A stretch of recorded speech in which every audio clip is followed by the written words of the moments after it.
everyone. My name is Rochelle Innocent and I'm the founder and CEO of Project Purpose. Welcome to our channel. Our community is focused on fostering the intellectual and character development in children. We do this through our parent-child workshops that are focused on 4 themes: autonomy, self-efficacy, compassion, and self-concept, in order to cultivate grit, perseverance, and resilience in each child. And we are so thrilled to be offering one of the first of its kind digital, virtual, and continuous learning environments, enabling parents and children to connect from all around the world.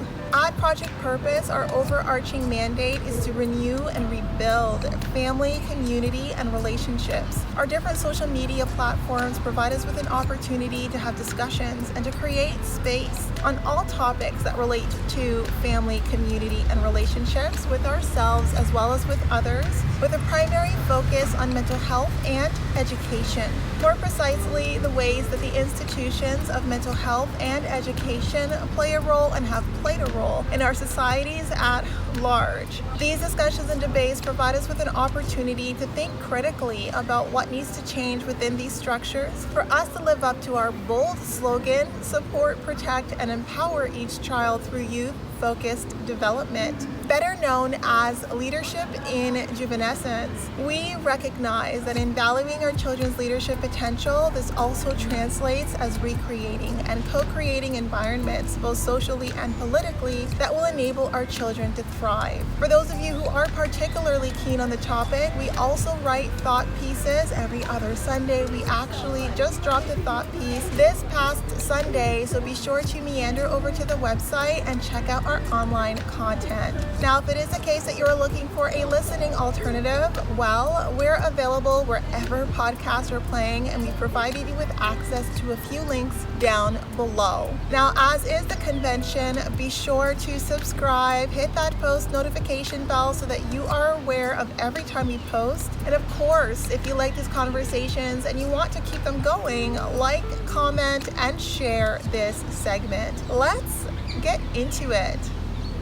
Allô les mecs et les mecs. Hello ladies and gentlemen, and welcome back to another segment here on Project Purpose. For those of you who are new, we cover topics that relate to mental health, mental wellness, and education on a week-by-week basis. And today's topic of discussion is mental wellness. And on the conversation of mental wellness this week, I'm going to be talking about why we need to stay clear of prescriptive and very detailed definitions of what wellness looks like and what it doesn't. Wellness is one of those things that is very contingent on you as a person, your personal orientation, your wants and your likes, your desires, and the things that you hold dear to you are going to translate as wellness and are going to have their own manifestations of what wellness looks like. And what I find a whole heck of a lot of is there's so many people who are trying to tell you what healthy looks like and what healthy doesn't look like. And unfortunately, I think a lot of people are taking that advice like so seriously without first considering, well, like, how does this translate for me? Like, does this feel unhealthy for me? Is this detrimental to me based on how I'm responding and reacting and navigating in my environment? And I think that we need to stop allowing people to spoon feed us these recipes for a great life and figure it out on our own. And I think that that's just a huge component of wellness that we just don't spotlight enough. Now, there's a few key areas of advice that I hear continuously that are just they grind my gears. They're just the biggest pet peeves ever when it comes to what wellness looks like or what healthy looks like. And I think that it's just so prescriptive, and it is so easy for someone to fall into the trap of checking off these boxes and then just assuming that what it is that they're entertaining or what they're engaging in isn't healthy or isn't in alignment with being healthy because of what some guru or what some expert is saying. So I think that a lot of things in life, unfortunately, for those of us who don't want to do the heavy lifting, it's nuanced, it's gray, it is not black and white. This thing called life, what feels good might not be good, what feels bad might not be bad. It's just not that straightforward. And I think that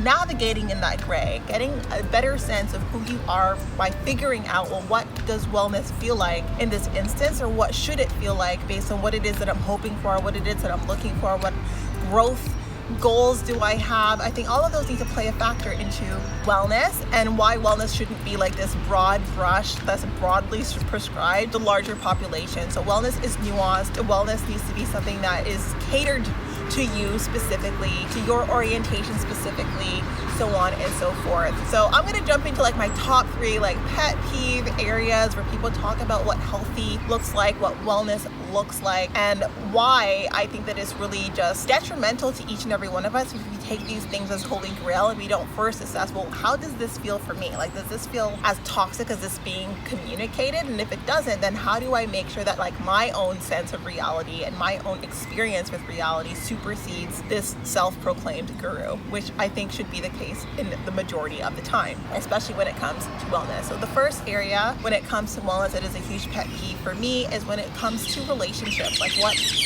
healthy looks like. I think that there's a lot of very key factors that play into what unhealthy looks like, but what healthy looks like is based on you and the people that you're in relationship with. It's based on how those communications go. It's based on the agreements that you have. It's based on your growth and your evolution. Like, no one can tell you except for the person that you're in relationship with if whether or not that relationship is healthy for you, or if whether or not you both are healthy for each other as you navigate relationship with one another. Like, no one else's opinion should play as significant of a role as the opinions of those who are navigating in that relationship together. And like, everyone has, I think, the best of intentions when it comes to trying to tell you like what healthy looks like. But I think that what healthy looks like is very, very personal. It's very much based on your personal orientation. It's based on what it is that you prefer and what it is that you are looking for. And if you find that synergy with someone else, if you guys are building that together, if you're focused on creating healthy with one another, like if you're navigating like even like the preliminary stages of a relationship, don't let some external voice tell you, well, hey, this isn't going to work, you're not compatible, these are the reasons why this relationship is going to fail. Like, no one has the right to make those calls and to speak that kind of negativity over what it is that you're hoping to build with someone else, right? And I think that like a lot of the times what people will try to do is try to bring up past errors or past mistakes, or try to bring up like what situations and circumstances that you're going through that are beyond your realm or their realm of control, or bring up like past versions of yourselves to be indicators of why you're not going to be successful. And frankly, it's no one's business. All of us have a past. None of us are perfect. All of us are flawed, and none of us are so stained by our decision making and so marked and so villainized by the mistakes that we've made that we're not allowed the opportunity to create healthy moving forward. And I think that so many people want to judge you and want to keep you in a box based on the things that you've done in the past, and they want to completely discredit the things that you're hoping to attain and the things that you're hoping to achieve moving forward. Anyone who tries to mark someone as unhealthy because of their past, because of their circumstance, because of their decisions, when they don't know like what it is that that person is hoping to attain, hoping to achieve, hoping to gain or grow into, or hoping to build with you, I think that that's just putting a mark on someone preemptively. And it's just so reminiscent of like, you know, the culture that we're in, where we're really trying to diminish people and put people in boxes that we feel comfortable with, right? So like, I am not someone who is ever going to hold someone's past against them. I think that if I see a difference between who they are now and who they were then, I think that all of us make mistakes. All of us have the opportunity to choose growth as a result of those mistakes. And I'm never going to count someone out because of the life that they led at some point in time. Like, all of us have led lives, and like, while we put the errors and judgment call on like a bit of a hierarchy based on like, well, you know, how far removed is this judgment from the judgment that I would make, I think that all of us have our own journey, and I don't believe in having prescribed journeys with prescribed milestones. And any of us who like charted off the beaten path, wherever we landed, if we found our way back from there, then that's worth commemorating. It's not an opportunity for us to throw mud at someone because they went in a direction that like the majority of people wouldn't have gone in. So I think that's one area where like I'm super like just turned off by a lot of the negativity that comes out when people try to like hold the versions of ourselves that we used to be against us when it comes to our capacity or our ability to engage in healthy moving forward. Now, next area where I have such issue with it being just like a broadly brushed prescribed notion of health is when we talk about food. And food, I don't know if you've followed me for long enough, you know that I've had a very complicated relationship with food. And I think that there are too many people who are trying to tell us what is healthy and what is not. And I think that healthy is something that you discover as you focus on self-discovery and as you focus on how your body responds and reacts to the foods that you eat. And for me, my food, like what healthy looks like for me is very different than what healthy looks like for many people, right? There's a lot of like stereotypically healthy foods that are just not healthy for me. They're just not good for me. So if I follow like the rubric for what healthy food looks like and I ignore my body, then I can set myself up to be very sick that way. And I think a lot of people, they're confused as to why they're sick because they're following this prescribed template of what healthy eating looks like when it's just not healthy for them. I think that there are certain aspects of this existence, food being one of them, where you have to figure it out by trial and error. An expert is not going to know your body, or they're not going to be as invested in learning your body as much as you, right? So you have to figure it out on your own, right? And I've told you I went the homeopathic route. I had to do a lot of tasks. I spent 3 years of intensively figuring out my body, figuring out what it was that I was doing that was making my body hurt and that was harming my body. And it was a lot of the foods that were stereotypically healthy that were just not healthy for me. So when it comes to food is nuanced. All of us have a very personal disposition, a very personal orientation, and our bodies like different foods for different reasons. And our bodies can be repelled by different foods that are otherwise considered healthy for different reasons. And I think that is just such an discussed topic.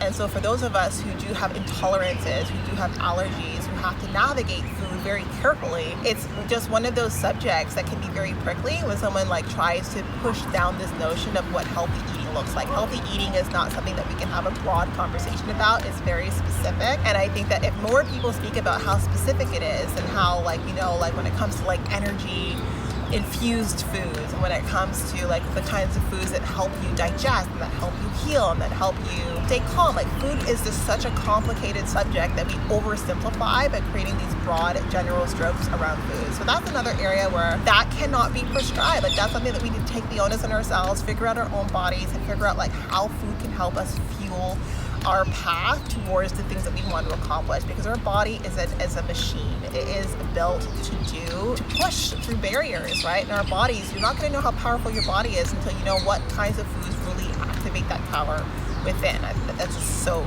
important. And I think that another area where prescription is really very harmful is when it comes to like beliefs, our belief systems, whether that's a religious belief, whether that's your personal belief around growth and around learning, or whether that's your belief around career or around family. Like there's so many traditional beliefs and societal norms that make believing something a little bit differently a problem for a lot of people. And I think that we always have to make sure that the beliefs that we're navigating the world around are in alignment with our sense of self. And so for me, I grew up with a lot of very hard-lined beliefs, and only when I started questioning those beliefs did I start to make room for where I sit on that spectrum, on that belief spectrum. And I feel so much more confident, so much more capable in the way that I show up in the world around me and the way that I articulate my thoughts and my feelings and my desires, because I figured out from what it is that people want me to think and how people want me to value and to perceive and to achieve, like where do I sit? How do I feel about that? And why do I feel those ways about those specific things? And then I can show up more confidently because I'm not allowing someone to dictate my worldview, right? And I think too many of us allow other people to dictate our worldviews, and we are operating from a worldview that we question on a daily basis. And a lot of our anxiety and a lot of the angst that we experience is the fact that we know that we're navigating in the world with a worldview that we don't necessarily agree with completely, or we're not completely 100% certain is the right model from which to operate and to live. And this is why midlife crises happens. This is why people, just like try to figure out who they are beyond the realm of the lives that they were existing, because they were existing under the belief spectrum of other people, of what other people expected them to believe. And I think like the sooner that we realize that it is our responsibility to figure out like where we sit on that belief spectrum and how we navigate the shifts that take place on those belief spectrums, the people we meet, with the experiences that we have, even sometimes with the trauma that we experience, that's how we stay in alignment, by being the ones who question and who author the beliefs that drive the worldviews that we have, that drive the conversations that we engage in, the decisions that we're making, and the changes that we're creating with just simply being and existing. So I think that one is super critical and super important. And another one is this victim blanket. And I think that a lot of people, they see the trauma that maybe you or I have experienced, and they immediately want to cloak you as a victim. They want to cloak you as a forever project. They want to cloak you as broken when you're still standing.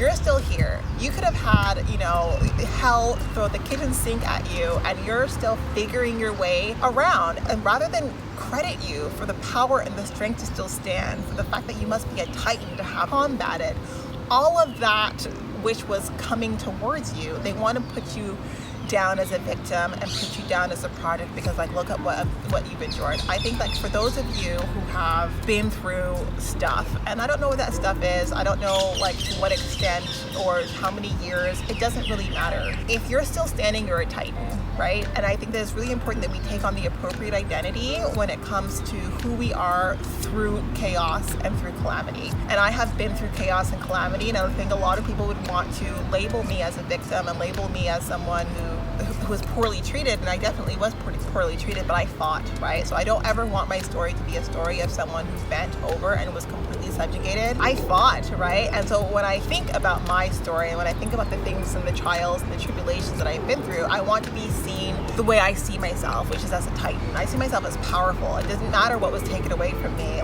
My will remained intact. I did not bend. I did not yield in the face of bullying, in the face of intimidation, in the face of coercion, in the face of unfair, unequal, fighting terms, right? It was just me against massive powerhouses. And a lot of people can say she was disenfranchised. I was, she was oppressed. I definitely was, but I fought a good fight, and I want to be recognized for the fight that I fought and for the fire that lives within me. And I think too many people discredit the fire that exists within the people who have survived hard times. And so I'm never going to discredit my own fire. I'm never going to let anyone paint me as a victim when I am a victor. I fought through fights that I know, I am certain many people have completely bowed out of, and I'm still fighting, and I will remain fighting. And because of my fighting nature, I only see myself with people who are fighters like me, and it has allowed me to connect and to build relationship with people who have the fighting spirit like I do, who have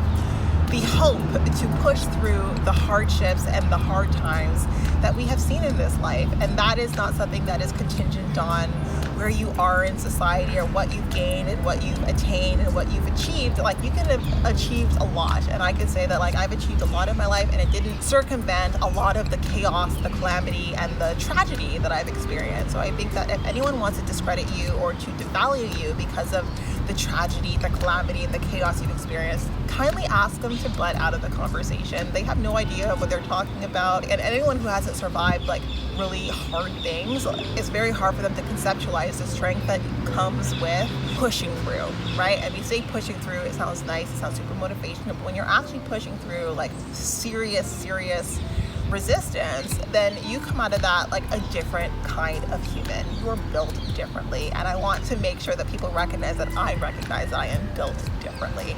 I see my value, I see my worth, I see my power, and I see my strength, and I know that at this stage in the game, my enemies do too. And that's the story that I'm going to tell. I'm not going to tell the victim's tale. I'm going to tell the victor's tale, because I think many of us need to commemorate ourselves for the battles that we fought and not allow people to label us and to stigmatize us because we endured something that the majority may not have had to deal with. In any case, that is the topic for today, food for thought for you. Now, before letting you go, I would be remiss if I didn't let you know that we will be going live at least twice a month, every month for the foreseeable future on our Facebook page. So definitely be sure to tune in. Now, these events are paid events, so if you do see yourself participating in our community on an ongoing basis, then I do suggest that you take a look at one of our package plans. Yes, so we do offer package plans over and above our live events, as well as access to webinars and workshops largely focused on self-mastery over and above those events. So check it out. Be part of our game changer community, being part of the change you want to see, allowing us a small role to play in your journey.